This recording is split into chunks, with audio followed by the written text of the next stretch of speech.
Welcome. Welcome to Money Talks with Teresa Collins and Tracy Lee. The tease. I keep forgetting to talk to my microphone.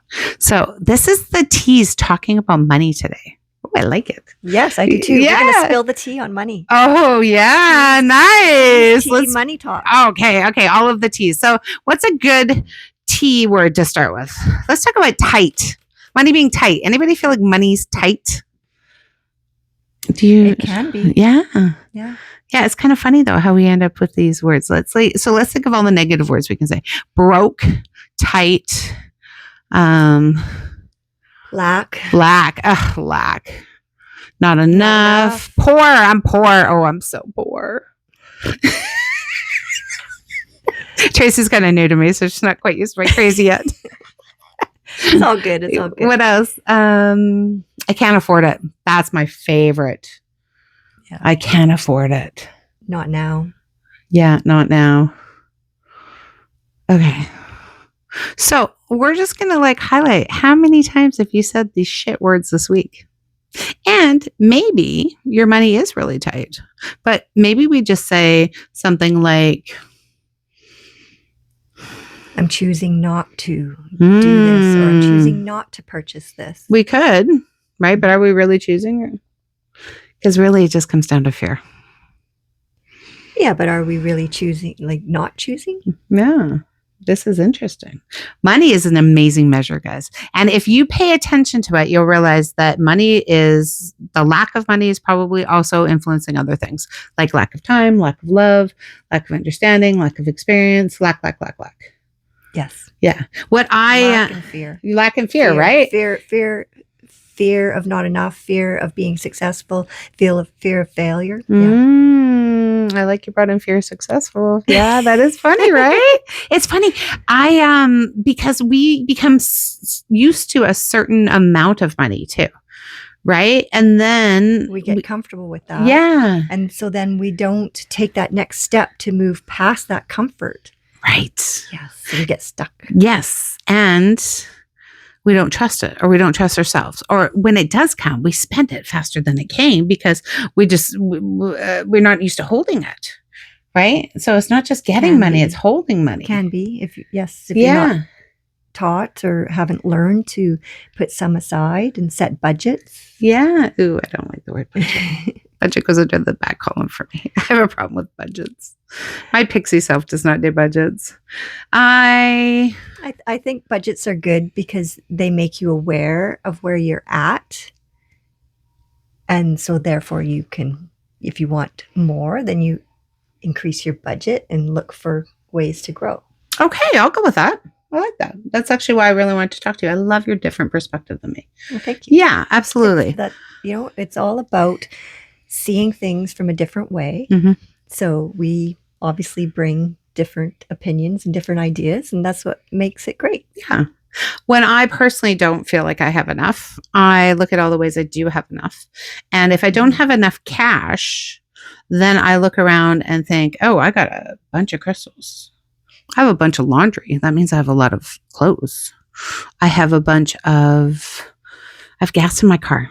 I have food in my cupboard. I have toilet paper. Yeah. Toilet paper is my measure for poor, by the way. If I don't have toilet paper, that's it. We're in trouble. Something has happened. Okay. Good to know. But I like where you're going with this because you're pointing out being grateful and having appreciation for what we do have, which really, if you look back at what money is, money started as a way to show our appreciation. Mm-hmm.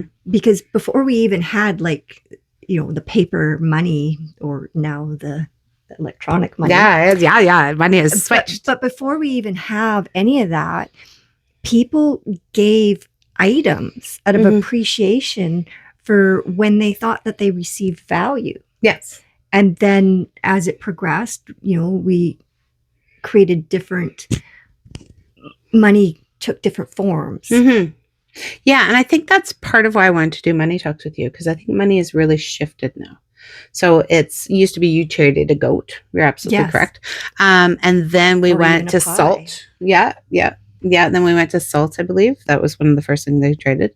And now I mean, we've done so many things, but there's so many different ways of having money now. And money really has shifted into energy, right? Well, money is energy. Well, it is. And right? people are like, I don't believe in money. Okay, well, where's your money? Yeah. And I mean, because again, it's coming back to the idea of value being exchanged for money. So either the paper form or the electronic form nowadays, but it's that exchange of value. And so energetically, I received value from you. I feel that I owe you something. And so that's really, energetically, I need to exchange this money for that value I received. And I think sometimes nowadays we forget that value. And so if we're like a little disgruntled or unhappy that we're exchanging our money for like paying our bills and our hydro bill or our gas bill or whatever, it's like you're forgetting that you've received a value and the bill is actually good because you're paying for that value you've already received. I like that. I like that a lot. And so, so it's completely energy in that exchange for that. Yeah. Money. And a fair exchange, right? So I've been working with my clients lately with this idea of it doesn't change. You don't have money. You've just changed assets, right? Mm-hmm. It's very similar to what you're saying, right? Yes. So yes, the cash has left the bank, but now the lights are on. Yes, the cash has left the bank, but now you just bought a new car, right? So then it's like accessing these assets as well. Yeah. Right. And I like that, being grateful for it, because really, truly, somebody works at Hydro who then goes home and feeds her kids with that paycheck that she got. Because we paid our bill. Because we paid our bill, right? We tend to think it's this big corporation, but it's really just a bunch of little people that are trying to live life too, right? Almost everything we do actually has people behind it. So I try to be grateful for that as well. And we also can get a little stuck. I know I'm going to say this for myself as a business owner. When I first got my accountant, I only ever seen money going out because my accountant really ran the money coming in. So I had to take a minute to really be thankful for that money coming in too, because when you just see things coming out, then it gets a little overwhelming. Right? Definitely. So then I would pause and really, really, really celebrate that coming in, and also not just spend it as soon as it comes. Right? Like really let it hang out with you, because money wants to hang out with you, too. It doesn't just want to run away. That's a great awareness, right? Right? Like in both instances, seeing it come in, taking a moment to celebrate that, and then not rushing to spend it because just because we have it. I mean, yes, it's great to spend money because that keeps the economy going, but it's also good to look at how we're spending it, where we're spending it, and look at ways to save or invest it to grow more for tomorrow. I'm not a saver and investor, no. I'm a wing and a prayer, send me more, Spirit. That's where I'm at right now. Knock my socks off. I will often say, show me a money miracle. And like legit, they showed me money miracles. Awesome. Yeah. Yeah. I rent things like retreats. I mean, not huge things. My coach spends way more money than I do. But I invest in things that are pretty big and have no idea how it's coming. And ta-da. Works out. Yeah. Now, do I work for that money? Ooh. Let's talk about working for money. Do you have to work money? Do you have to work hard for money? Okay, that's a tough one. Yeah. Because it's in how you interpret working hard. I believe in working hard, but I don't believe that working hard means you have to spin your wheels and work all hours of the day. Okay, I like it. And that's something I had to learn because I am a bit of a workaholic. Most definitely and I've definitely overworked in my time. But again, it's like looking at, my definition of working hard is putting my full effort into my work. Okay. And doing the best job that I can in my work. It does not mean spending more hours grinding away. So if you're working hard, grinding away, that's going to repel money because you're forcing it. But if you're working hard, putting your best effort in, yes, then there's that difference. Yes. Yeah. So my recent view on it, I'd say pretty recent, a couple of years, is I think we shifted from the hustle and the hard Yeah, into the align and allow. exactly. Right? A lot of people like yourself are shifting into something that's more soul purposing. Mm-hmm. And in that, you're then inviting in the abundance that comes naturally when we show up in our gifts. That's what I really believe. I really believe that if you show up, and honestly, it could be a custodian, right? Like maybe you're really good at cleaning schools. If you show up in that, then things are going to come easier to you. Now, you may not make a ton of money an hour, but then you've got a sale here, and maybe you get a little bit better on rent, and maybe, these nice little abundance pockets fall into you as well. Yeah. And so let's talk about that a bit too. Okay. It doesn't matter what you're doing for work. Right. As long as you, again, put your best foot in, and we need people at all levels. Yep. Because we need every job filled in order to produce that product or that service. Yep. So every job is important. And we all have the opportunity, and people might push back on this. We all do have the opportunity that, if we're not happy with where we're at, we can do something to get out of that position and grow to a different position. Now, where the pushback might come is that people might say, well, I don't have money to go to school or this or that. It's like, well, I'm sure there's something that you can do. So I follow that school of thought, but I also follow the school of thought that there's something that you can enjoy in almost everything. Yeah. Right? Like I do not love cleaning my kitchen. Don't. But I love having a clean kitchen. Right? I'm a bit of a Monica from Friends. Oh yeah, no, I'm not. I love cleaning. This house must make you but crazy. Don't make me clean. No, I am not domesticated. No, don't cook, don't clean, don't even do the laundry anymore. My husband's actually taken it over because I destroyed a couple things. Okay. So I have gifted that. But there are things that I can find joy in. And if I find joy in it, it's not so miserable. Exactly. And I've done a ridiculous. My first job, I worked for a clown, like literally a clown. She had a horse and I picked up horse poop. Okay. Loved it. I loved making money. I loved making money at a young age. You liked making money at a young age too. So I think, yes, definitely follow your career choice and change it. And if you absolutely hate where you're at, yes. But I think the first step is figuring out one thing, at least one thing that you like, so that then you can bring some kind of joy into your life. Yes. And I'll go one step further than that. Not just some things you like, but what truly aligns with you in terms of your values and what you're like, understanding what your values are so that you can see how you can be aligned with that. Do you follow Bashar? She? So I like his theory that at the very least, the best thing about it is you realize what you don't like. Yes. Mm-hmm. And that's important too. Yeah, it's really important. I've done a lot of things I didn't like. And because it was so uncomfortable, a lot of things were uncomfortable because I was supposed to do this, right? I did the corporate. I was a controller for a security company. I had my own corner office with a private bathroom and the windows. And I felt like I was in jail. Yeah. And I was corporate and I loved corporate while I was there. Yeah. Until it burnt me out. Yeah. And yeah. Till we were working too hard. No more hustle. No more hustle.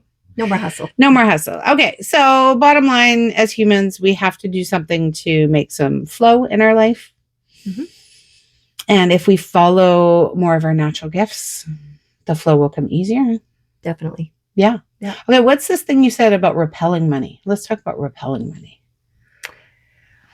Well, a lot of it is that grind and that hustle, which we've talked about, that we're shifting away from that. People are realizing that that's not the best move. Right. But also in terms of our thought patterns and our beliefs around money. I mean, how many people are taught all these negative thoughts around money? And really, what is your, what's your belief in money?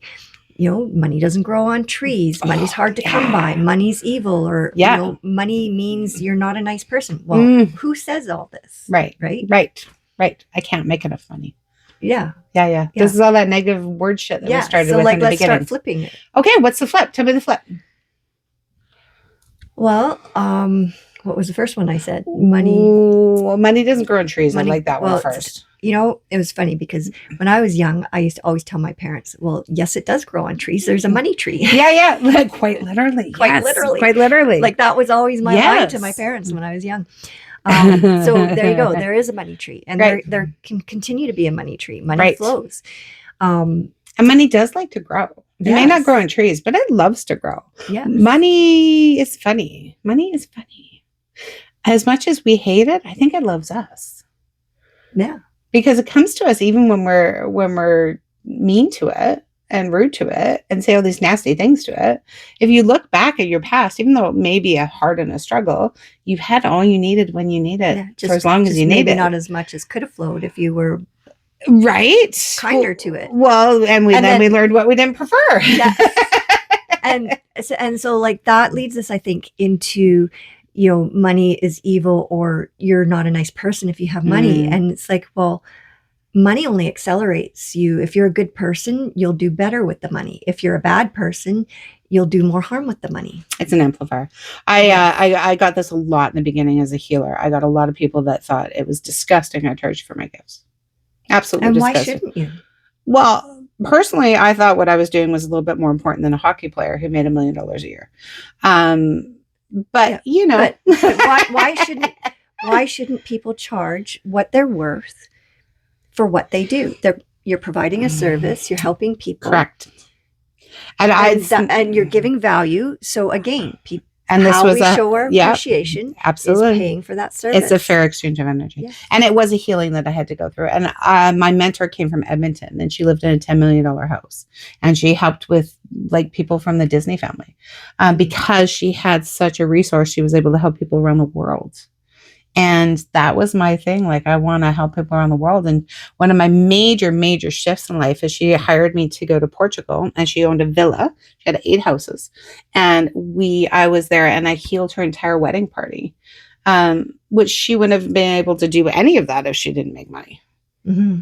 But I was able to go work with people that were from Russia and that were from LA and that were from all parts of the world. I was able to actually help and heal them because this gorgeous woman showed up and did what she was supposed to in this world and was able to provide the safe space for all of us.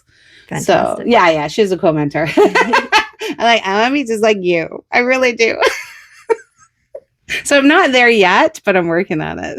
Well, life is a journey of continued growth for all of us. Right. And I will, if I'm 100% honest, I repel things like lottery money. When people are like, I wish I could win the lottery, I have no interest in winning lottery. I love working for my money. I love watching transformations and expansions, and I love it. I love it.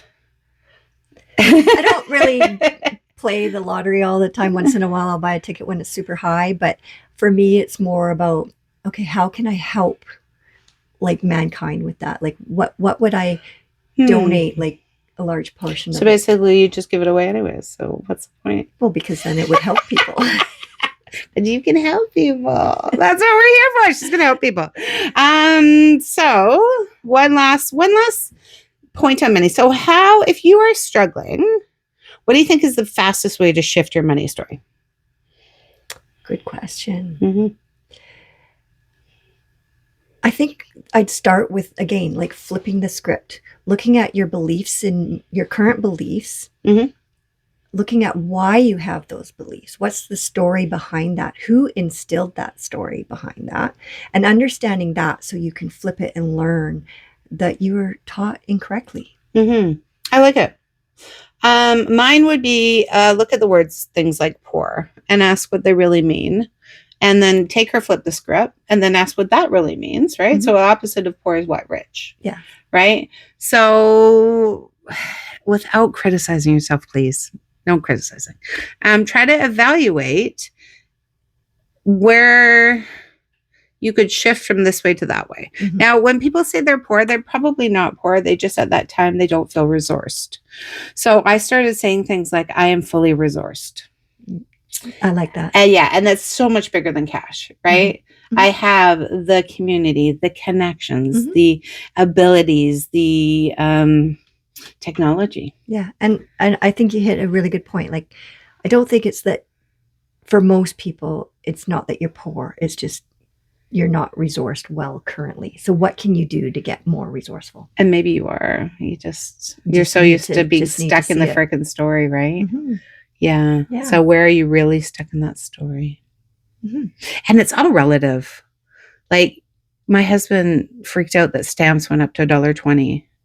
And I'm like, dude, I make $3.33 an hour. I don't give a fuck. Stamps are $1.20.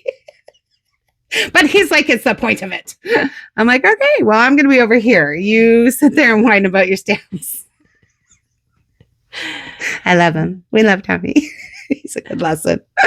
And we were talking, I will say that you do not need to fall into anybody else's money story, even if No. they live in the house with you. Try to separate yourself. Well, don't try, because you're going to get stuck doing I it. agree. Why not? Yeah, God, good NLP grab. Well done. Work on So it. Work on it. Do No, I look don't at like work ways either. that you can, and if you can't separate all of your funds, look at ways you can separate a portion of it. Yeah, I just heard this can't and don't. Can't gives up your power. Good catch. Don't there, too. takes it back. One for me too. Okay, this was super fun. We'll probably do it again, maybe. Sure. Yeah. Okay. So money talks with the T's, and maybe we'll even have tea next time. Sounds good. Thank you so much, Tracy. How can they find you? They can find me on my Instagram handle, which I have to read because it's not committed to memory. So Tracy with a CY _Lee, that's LEE_XO. And Tracy does a lot of money mindset coaching. And what was the other part of your coaching? NLPs. Well, I have different methodologies so that I can utilize different tools. But basically, the brunt of it is that I help you get unstuck and empower you to live a more aligned life. Oh, I love that. I love that. That's aligned is so much better than the other words we've been saying. It's perfect. Okay, thank you, everybody. I appreciate you. And I'm Teresa Collins. You can find me at blendedspirit.com and pretty much everywhere. TikTok, Instagram, Facebook, and YouTube. We'll see you soon. Take care.